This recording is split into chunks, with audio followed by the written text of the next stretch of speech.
Welcome to Long Thread Media Podcast about spinning, stitching, and weaving by hand.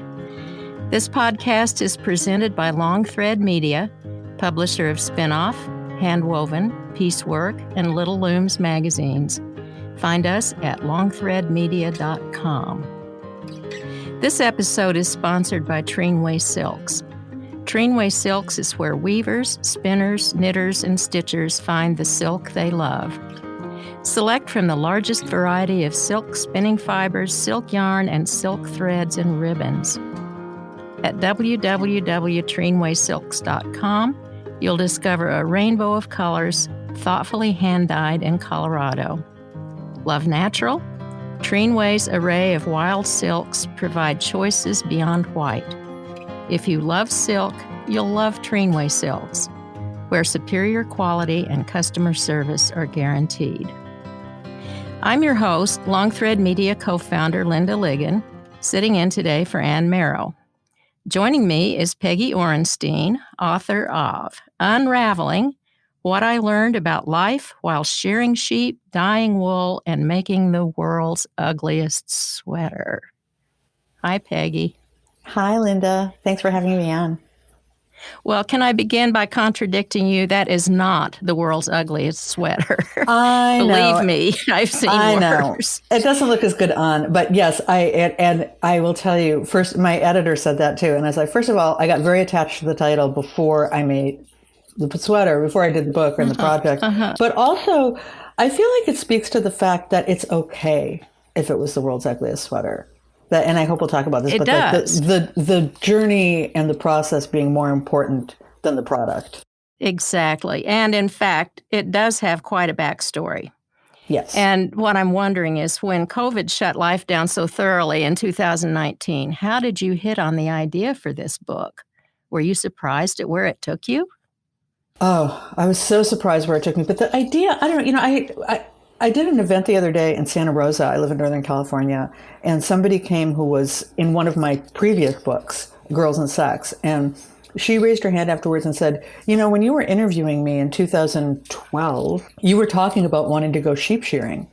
And I thought, I was? So, I mean, I guess I've had a long held, I think there's a bit of a, you know, maybe for all of us, because I've met so many crafters and handworkers since I've done this who've either had this fantasy or explored it.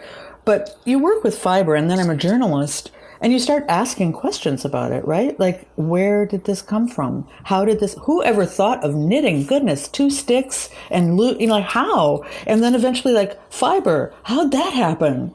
And you just keep going back and back, and I'm somebody who needs to learn by doing. So I needed to go off, and during 2020, during lockdown, I learned how to shear sheep. I learned how to process fleece. As many of your listeners already know, I learned how to do. I learned how to spin, to use natural dyes and dye yarn, and then knit the result into a sweater. I've been a knitter since I was 11 or 12. But the surprising part was all that I learned along the way, you know, about, my dog's in the background, sorry. That you can tell the whole history of the world, right? I mean, you know, you can tell the whole history of the world through fiber. And all that I learned about the impact of the industrial fashion industry on the planet, all that I learned about history, all that I learned about the radical nature of women's traditional work, all that I learned about the lore and the wildness of things like color, like that the ancient Greeks couldn't perceive the color blue, you know, all these different things. And then the piece that I learned about myself, both as a person interested in creativity and also as a woman facing later midlife and the empty nest and declining and dying parents during a pandemic. So all of that part was a surprise. Yeah, well, I'm sure it was. And in fact, most of your previous books, I guess with the exception of Waiting for Daisy, with the exception of that, most of your books you've really focused on other people. You've interviewed hundreds and hundreds of people. And for this book, you really had to do a deep dive into all of these things you're suggesting about losing your mother and coping with your father's declining health and watching your daughter fledge. And was that hard? I don't know that I had a choice about the introspection. I mean, it was just happening in my life, and partly because of lockdown. I think all of us who were financially stable and able to, sit in our houses and not be essential or getting sick were forced into a lot of introspection. And for me, the way that I work things out is by writing them. And I'll tell you, I mean, Waiting for Daisy, I hadn't realized until actually, a lot of times with books, you don't kind of realize what they're about until after they're out in the world and people start responding to them. And I hadn't realized the extent to which Unraveling was speaking to Waiting for Daisy, to my earlier memoir, when I was a younger woman. And when I, that was about the years we spent going through infertility, going through cancer, and trying to have our daughter, who's now, in this book, is leaving the house. In the last book, it ends with her being born. In this book, it ends with her leaving for college. And so it was really a conversation. And in a lot of ways, this was easier to a degree because with Waiting for Daisy, I was writing about my sex life, Linda. So That was bold. A snap. This was a snap. But I didn't realize in this book, I knew it was going to be about my mom, because my mom, like so many of us, my mom taught me how to knit. And that became sort of a running gag in the book. I would abbreviate it in my notes, SLHFM, she learned from her mom.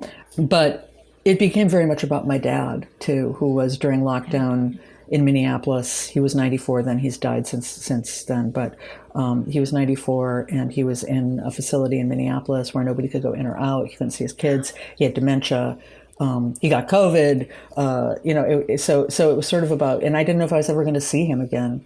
So a lot of it was about reckoning with that, and also about how learning these old skills, learning these ancient skills, which force a person to slow down, allowed me to sit while I was doing things like the tedious work of carding wool, which is really boring. With him on really boring, with him on FaceTime, and just be with him in a way that had been very difficult for me to do. I think about that all the time. I'm so grateful for the gift of that time that we had together.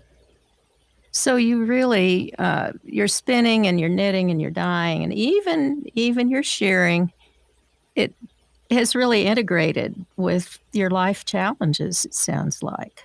Yeah, it did. And beyond that too, I mean, I think especially with the shearing and thinking along the way about how those of us who do handwork, our materials are important to us. The making is important to us. The giving of what we make can be very important to us. And we care. We recognize what it takes to make a garment or a piece of art with fiber. And the shearing and going was the section where I really confronted what had happened in the world in terms of the rise of synthetic fibers and the impact of that on the planet that I had never thought about before. And that really, even though it was kind of overwhelming when I first was writing about it and looking into it, and I sort of joke that, I'm already composting and recycling and driving my Prius, and I live in California, so I don't flush if it's only pee, and doing all these things. And now I have to look at, I just want to buy a pair of pants, I just want to buy, and I just thought, no, but you have to know these things. And I had not, the shearing and being at the ranch and learning about what regenerative agriculture was and all this really brought me to consuming clothing in a different way and asking the question of why we don't look at our clothing the way most of us have begun looking at our food, and starting to do that. Yeah. And what did spending all those months making one single sweater reveal to you about possible ways forward? I mean, you met people on this journey.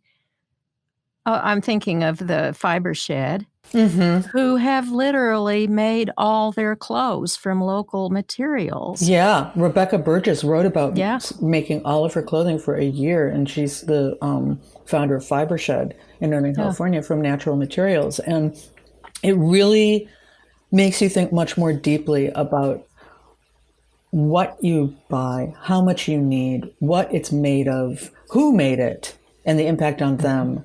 I kind of was dimly aware that fast fashion was bad. I don't shop at those stores anyway, so I wasn't that clued in. But seeing what the impact has been in the last 30 years of Zara, of H&M, and now Boohoo and Shein, and these online retailers that have thousands of new designs a day at dirt cheap prices made of plastic, synthetics, nylon, Orlon, polyester, whatever it is, that we need to, and I wrote this piece for the New York Times about how knitting has always, and other fibercraft too, has always been a way that women express political dissent or patriotism or, the political voice.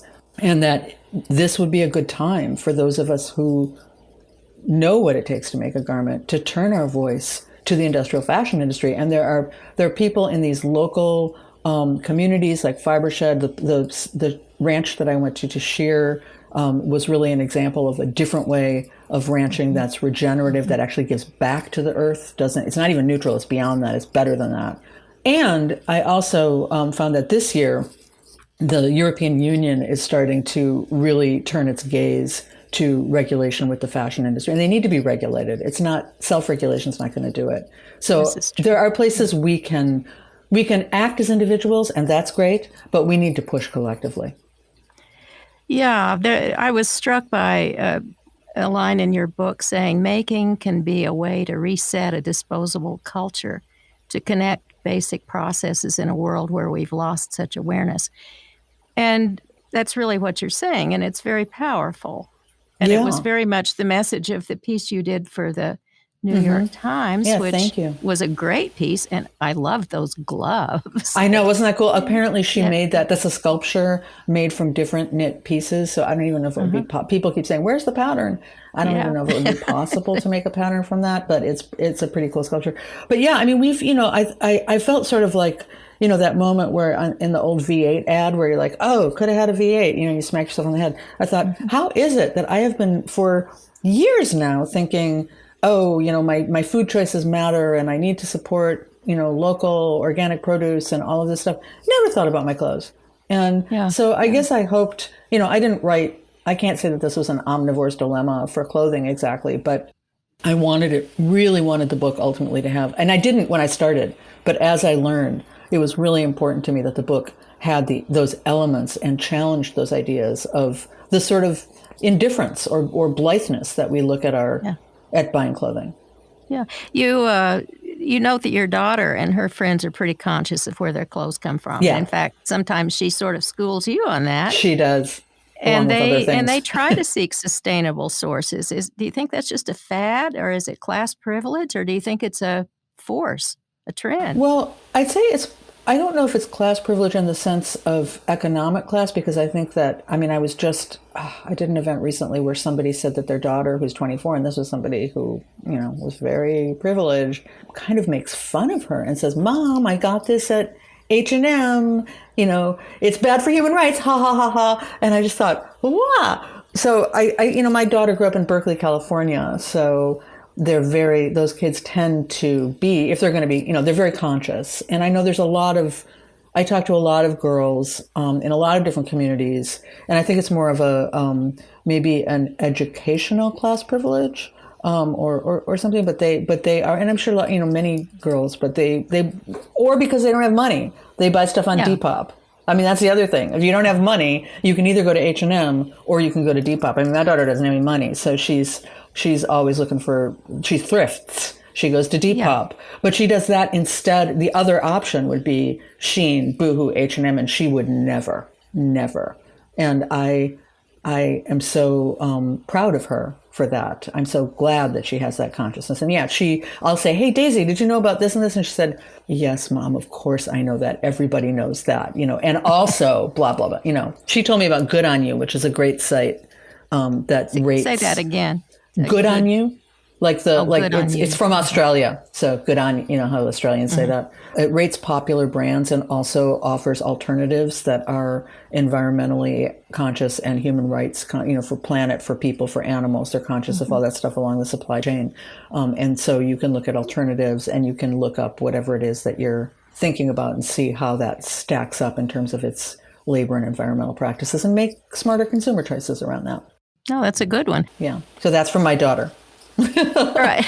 Yeah. So another alternative is just to not have very many clothes at all. And what would the social and economic effects of that be if everybody just started buying like one thing? Yeah, they don't want you to do that. Yeah, I buy so much less now, so much. Yeah. I mean, I never was much of a clothes horse, but I really, and some of that I thought, the truth is we didn't used to buy in our lifetime, in our years in my lifetime, we did not consume like this. Clothing came out 4 times a year at most.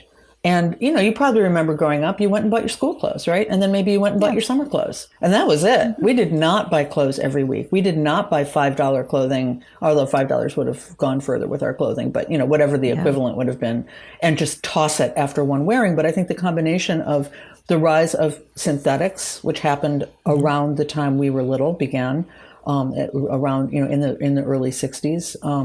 And now 70% of our clothing has synthetics, which are plastic.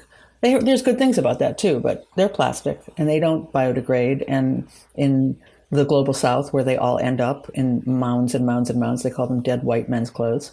So the rise of synthetics, the rise of fast fashion that allowed for the exploitation of labor and dirt cheap production of these plastic fabrics. And then I think social media, honestly, because I know that I don't think I wrote about this, but I certainly noticed that I can't remember when social media totally kicked in the cycle of my books, but certainly Boys and Sex, maybe Girls and Sex, but Boys and Sex for sure. There started being a lot of pictures on me at events online. And I used to wear the same thing at every event. I had my event outfit because I knew it looked good. It traveled well. I didn't have to think about it. I don't like to carry around a lot of clothing. But when you start seeing 5, 6, 7 pictures of yourself in different cities all wearing the same thing, you start feeling like, oh, gee. Or I know it was after Girls and Sex, I did a TED Talk that went viral. And then I did a South by Southwest talk that did really well. And then I did some other, and they were all on YouTube, and I was wearing the same thing in all of them. And I thought, oh gosh, maybe I should, change clothes. People are going to think I only have one outfit. And now I think, well, so what if I only have one outfit? And I have, again, I have 2 things I wear at events. I rotate them. Tops, same pants. And so what if I'm wearing the same thing? That reflects my values now. I like that. I remember being sort of envious of the Chinese during, the last days of Mao when everybody had to wear the same little jacket. I thought I could go for that. I guess that was one bright spot, right? Right, yeah, exactly. but it's and honestly, my husband, when he was around, I don't know when he did this, maybe when he was around 50, he decided, and he's a documentary filmmaker, so he's kind of an artist.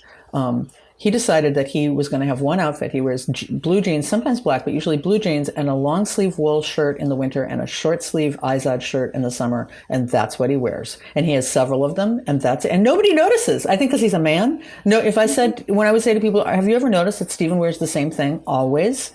They'll say, no, I never noticed that. I'm like, for 20 years, he's worn the same outfit. Nobody notices.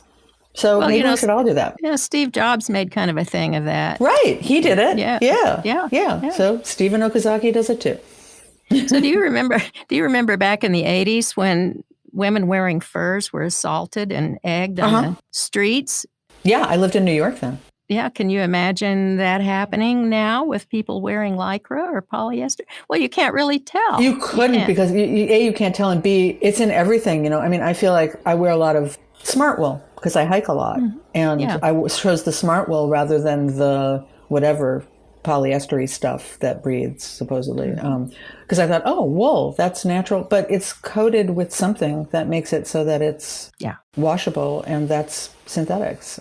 So it's hard to avoid, but I think we do our best. And again, there's individual, as we know with food, there's the individual choices, those matter, and also they don't matter enough unless we're also pushing governments and industry to make the changes that they need to change for the health of the planet, the people, and the animals. Yeah. But you've been knitting for many years. So that part of this project wasn't new to you. No. But there were challenges. I just chuckled at the chapter of Margaret the sheep and your adventures with that. Would you do that again? Would I shear a sheep again? Well, I keep saying no, but then lately I've kind of been thinking, on the other hand, it was really fun. So I didn't, we're a very urbanized culture. And so most of us have not experienced sheep shearing. People are very, interested in the sheep shearing piece because, a generation or two ago, we all would know somebody, more than one generation, but, not that long ago, You'd know people who sheared sheep, or you'd have seen sheared sheep. Part of it is that the wool industry collapsed in this country, and part of it is that we're urbanized. And so I really ignored a lot of red flags, like that the woman who taught me was half my age, that 95% of professional shearers are male, which is partly misogyny, pure and simple, but also because it takes a lot of upper body strength to shear sheep. I ignored that minute for minute sheep shearers burn twice as many calories as marathon runners. All that stuff. You know, I was like almost 60 at that time. Everything was just going right over my head. Boom, boom, boom. And I thought, yeah, sure, sign me up. I can do this, no problem. So it was the physically most difficult thing I have ever done in my life. You've got this animal that outweighs you. It is covered with lanolin, so it's slippery. It doesn't, I always want to say, I'm sure your listeners already know this, but it does not hurt the animal. It's not, it's important that sheep are sheared. If they're not sheared, they will die. They will Well, you not hope be you're able not hurting. Yeah, I mean, you shouldn't if you're doing it right. But if you don't shear them, their fleece just keeps growing because that's how we've bred them. And eventually they can't eat. They get infested with things. They could flip over and die from their own pressure on their organs. Various things can happen. So they need to be shorn. And it doesn't hurt them, but they don't like it. It's like giving somebody a haircut. And since they're like toddlers, if they sense any weakness, they will try to get away. And they have hooves and they kick. And yeah, it was, and then you've got a hot whirring blade in your hand with no safety. So I did not hurt the sheep that I sheared, but I did cut off a couple of my fingers. So it did look sort of like a crime scene, but it was me who was flinging blood everywhere, not the sheep. Yeah. So it was hard, but it was, I recently talked to the woman who taught me, Laura Kincaid, because the book came out, I said, I'm sending you a book. And she said, oh, you were really good at that. I was like, you were good, good student. You could, and I thought, Laura, no, I was not. I was terrible. And she said it to me one point. She said when we were doing it, you're really good at this. Most people are either swearing or crying by now. And I thought I would be, but I have made a commitment to do this as a reporter for my job. So I just have to suck it up. But if it were just me at this point, yeah, I would throw the thing down, burst into tears, curse my head off, and go home. That's what I would do. As someone who once raised a couple of sheep, I totally relate to what you're saying. Yeah, it's hard, huh? Yeah. I mean, once you know how, I'm sure you cross a line just like with any skill, and you can. I mean, Laura could do it in 3 minutes or 2.5 minutes. Yeah. It took me an hour and a half with my first sheep. Yeah. Well, when you got into the dyeing part, after you had done the really boring carding and the tricky spinning, but then you got into dyeing. Though. Yeah. I love spinning. Yeah, it's wonderful. It's so meditative. Talk about that. Oh, yeah. I didn't want to gloss over how wonderful spinning was. It was. I mean, it was tricky to learn, as everything was, but it was so meditative and beautiful. And I just felt like when my hands spun, my mind didn't during the pandemic, or during lockdown. Yeah. Well said. Yeah. Yeah. I just enjoyed it immensely. And all that I learned about history and women and spinning, which was how women spent much of their lives for much of history, was spinning. I particularly became enamored of the three fates of Greek myth, who were spinners and spin out all our lives. And the youngest one, who's Clotho, not to put too fine a point on it, would spin the thread, and then the matron measures it, and Atropos, the crone, cuts it. And that sent me off in such so many thoughts and directions of writing and thinking about my own life and where I was on that continuum and how we travel it. So spinning was, and then fairy tales. I mean, spinning was such a rich thing to do. Yeah. Well, you dug into it deeply, and I know that our spinning listeners, of whom there are many, that will really resonate. And then you got into making color. Mm-hmm. And in a sense, it felt like the tone of the book changed so much. There was so much joy in that. Not just reflectiveness, but joy. You really dig color, don't you?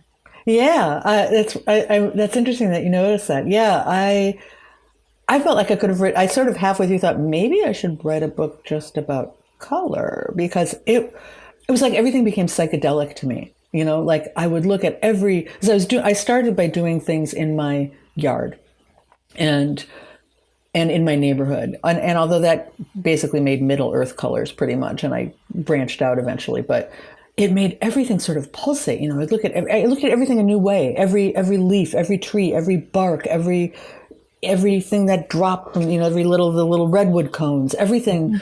Suddenly I thought, what would happen? What color could I make from that? What if I put it in a pot and simmered it and put in a little iron? What would turn out? It was magic. It was alchemy. It was just an incredible thing to do. I still walk around and I feel like I see my neighborhood and my surroundings and my yard and everywhere I go differently because of that experience. I can't recommend it enough for anybody who's never tried it, to just as a way of knowing your world. And then you wrote a whole chapter about the color blue, and it just sings. That's a remarkable piece of writing, in my opinion. Thank you. Yeah. Thank you.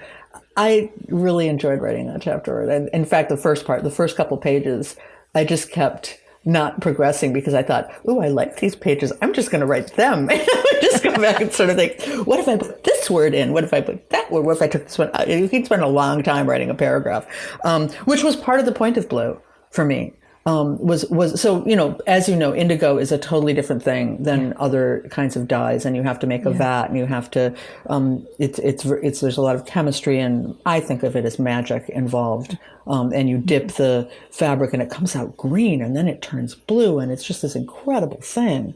But I also realized partway through doing that chapter that I was resisting all the time. And like, in a way, I think that's what you're talking about in the earlier part of the book. I'm saying, oh, I'm terrible at this. I can't do this. It's so hard. I'm never going to be able to get it. I'm so worried. And then in blue, something shifts in me. And I realize that it's about the doing, and that the whole thing is about the doing. It's not about the result. And I talk about how in my office, I had for years this cartoon hanging by Linda Berry, who's one of my favorites, where she writes about and draws about how when she was a child, she could art just flowed out of her freely. And then at some point she asks what she calls the two questions, which are, is this good or does this suck? And as soon as you're asking those, right, you're sunk. That's the death of creativity. And I then came across this term called creative mortification. Mortification meaning death. And it's when you're a child, usually when you're a child, and you're doing something, whether it's, art or music or playing a sport or doing your science, whatever your creative act is, and somebody gives you a too harsh critique, and you put down that paintbrush, you put down that pencil, you close your mouth, you put down the baseball bat, and you never do it again. And we've all had that experience. And so the challenge was that what I learned from that was, instead of thinking, is this good, does this suck? You focus on the experience and you think, what could I try next time? What worked here? What would be fun? What would be interesting? And making that shift, because I'm a writer for a living, and that for a living part is really important. When you do something for a living, you have to think about commerce. You have to think about marketplace. You have to think about selling. And it can erode some of that joy of creativity. And it can make it, you ask the two questions a lot more. And so the gift of blue, and really the whole process of doing Unraveling for me, was shifting and refocusing to process over product, to experience over result. And that's, again, why I sort of say the ugliest sweater, it didn't matter if it was ugly, if it was gorgeous. It didn't matter. What mattered was what I got, all that I got, 200 pages of doing, and what that gave me. Yeah, that's the crux of it. So what are you doing next? Can you tell? I don't know, Linda. I feel like my books have sort of followed my life cycle to a great degree. So my first book, this is my 8th book, I think. Something like that. Yeah, I've got a list here. It's big.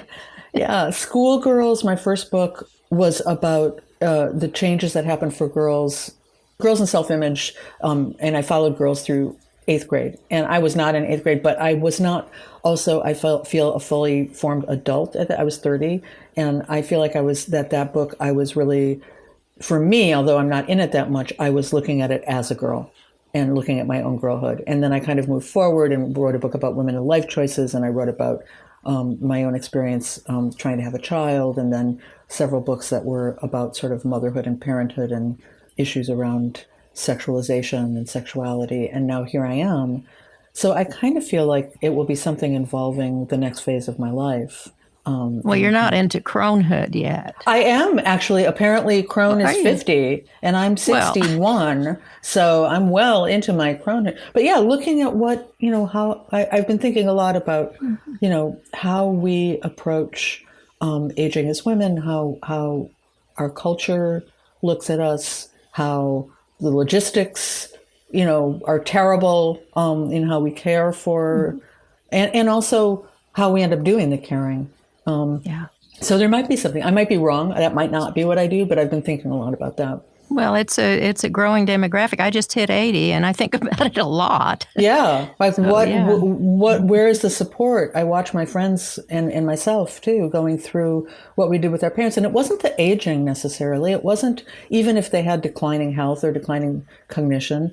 It was that the logistical support is so awful, and the support by our government and by our communities for elders is so bad that everybody goes into crisis at a certain point. And that's the crisis. Yeah. It's not the crisis of just the aging. It's the crisis of where do we put you? What do we do with you? How do we feed you? It's that stuff. Yeah. Yeah.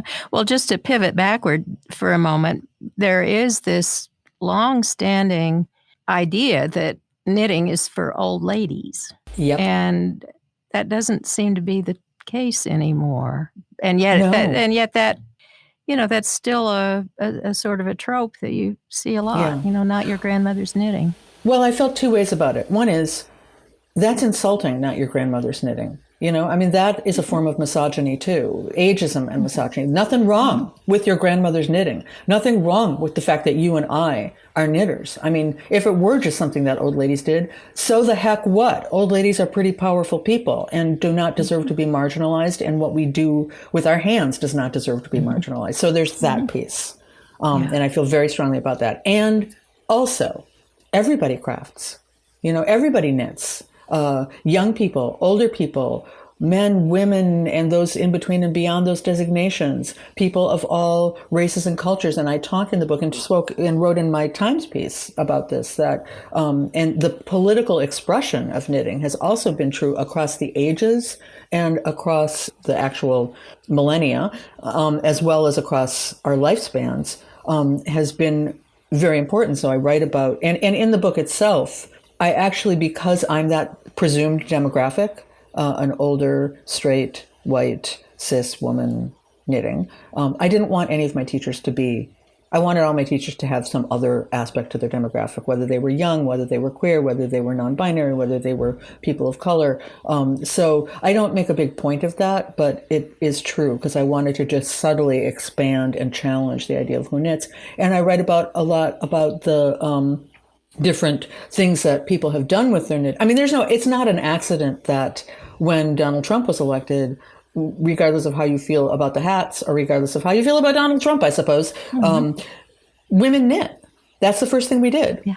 That is historically a viable and important and a way of honoring who we have been and how we have expressed our politics. Also, men, Tom Daley sitting and knitting at the Olympics was a major thing. Or there are these wonderful guys in Chile who would dress in suits and dark glasses and knit in public with pink yarn to challenge gender ideas about gender. So lots of people knit, and they do it for lots of reasons.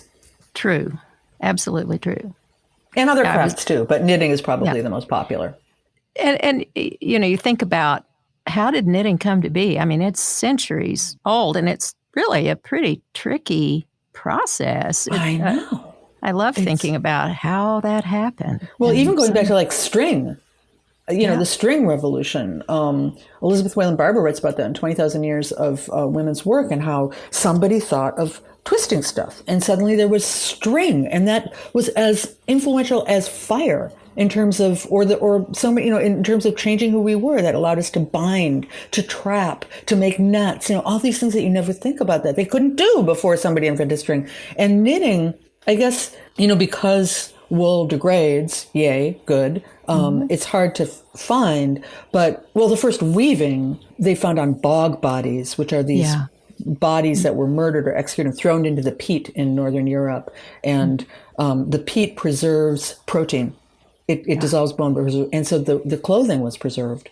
And they can see these Iron Age bodies wearing skirts that are woven of wool, and they can do color analysis and find out they were red. It's great. And then the oldest purely knit garment, which is actually you probably know how to pronounce this better than knoll-binded. Is that how you say that? Knoll-binding, yeah. It's knoll-binded, so it's kind of a not quite knit, but a form of needlework. Is an ancient Egyptian child's sock. And you're like, where's the other sock? It went into the Nile version of the dryer, right? Like we're way back then. Moms were still going, what the heck happened to my kids? And it's this beautiful sock. You can Google it, where it's dyed. You think moms like their babies to look cute, even in ancient Egypt. And it's striped with these, using woad and weld and all these different dyes. And it's this beautiful sock. Well, that's it. That all of the textiles until a couple of hundred years ago were made by hand to some degree. And yet there was almost always, an element of creativity to it. Always. Of beauty. The people who made it wanted it to be special and wanted it to express something beyond just, this cloth will cover a tent or something. Right. And I think about we come into this world, we're wrapped in cloth, right? We leave this world, we're wrapped in cloth. And in between, we spend most of our lives wrapped in cloth. It's so essential that and becomes so invisible. And I also thought when I was looking at the Greek myths about, when you talk about that beauty and that it's a divine property. And I think that the idea that creation stories in so many cultures involve spinning, not in ours, but makes so much sense to me, because you think that women make things from nothing. We make thread from fluff. We cook from flour. We make bread from flour. Of course, we make humans from nothing at all. What could be more divine, right? What could be more magical? What could be more divine? Of course, spinners are goddesses. Of course they are. I love that. I do. And I know that will resonate a lot with our listeners who find, what you're doing is you're giving us, the spinners and the dyers and the knitters, a sense of their place in the world beyond just, their own personal enjoyment and creativity. And that's wonderful. Well, I think what's been I have to say that this has been possibly the most gratifying book I've ever published. Truly. It has been. It really has been. They're all gratifying in different ways, but this one's been the most joyful, I guess. And it's the only one I've written that's not on a fairly difficult topic. So it feels, and also it brings, because my place in the, I guess, swath of the writing culture has always been, I've been as a woman, I write as a woman, and I have been able to sneak in and get these topics that are feminist topics or that are important to women or about women into mainstream press. Especially, it was sneaky when there weren't a lot of issues about or by women covered off of what were sort of considered the women's pages back then. And so to be able to take the arts of spinning, knitting, weaving, dyeing, all of that, and put it into, places like the New York Times or just sort of mainstream media. And it has been a little bit of a fight to get it there, I have to tell you. But to do that, and I feel like I'm so grateful and I'm so happy that I can bring all the people who do this work along with me, as well as all of the people who write and podcast about this work. Yeah. Well, it's remarkable. It's an interesting time in so many ways that, as the world whips forward at a pace we can hardly comprehend, that these ancient skills and ancient practices not become only more popular. They become more popular. They don't just exist. They come along with it. And I think we need them. It seems like that's good balancing. Yeah, I think we need them. And I think, I really, the reason I think I could sell this book to my publisher was that during lockdown, everybody picked up these, everybody was baking sourdough or doing whatever they were doing, because we needed, as we were, we needed the grounding.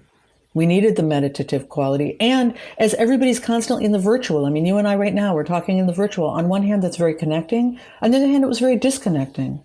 And so to have something really physical. And I also noticed, I talk a lot in the book about language and how much fiber, textiles, weaving, sewing, knitting, permeate our language because they permeate our lives.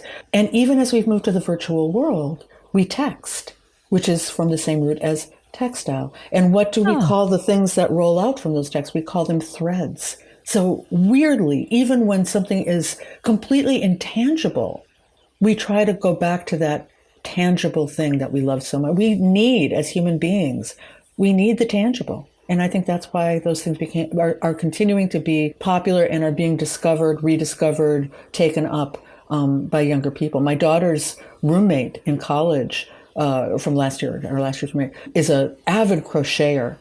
And she and another one of their friends started a crochet business. They sell their creations on Instagram, and they make pretty good money, I might add. And they're beautiful what they make. They're beautiful. They crochet constantly. They love it. That's terrific. It's crochet is having a moment, I got to say. Crochet is having a moment for young people. I think it is. I wonder why. Well, they say it's easier than knitting, but I think it's easier to, me neither. I have a very hard time with crochet, but I think it's easier to learn, maybe. Yeah. To be able to do something quickly, but to get really proficient at it is very difficult. But to do it to do easy things, I think is easier and faster. True. Yeah. Mm-hmm. So you've given us so much to think about. I just want to thank you, Peggy, so much for being here with us today and giving all the spinners and dyers and knitters and even amateur shearers a sense of their place in the wider world, because it's an important place.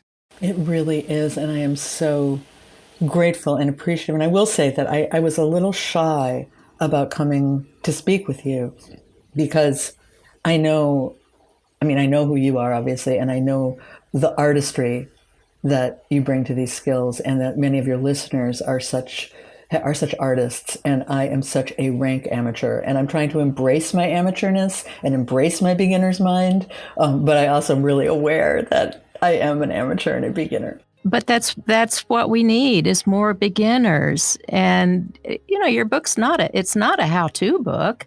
No, it's not a learn how to do. But I these feel things. Like I'm bringing I'm writing a book that's getting all this attention, and I don't want to go back to is this good and does this suck, because I know that's bad. But I think really it's these. I am not the person who creates these beautiful things, and I hope that my work can help elevate everyone who does.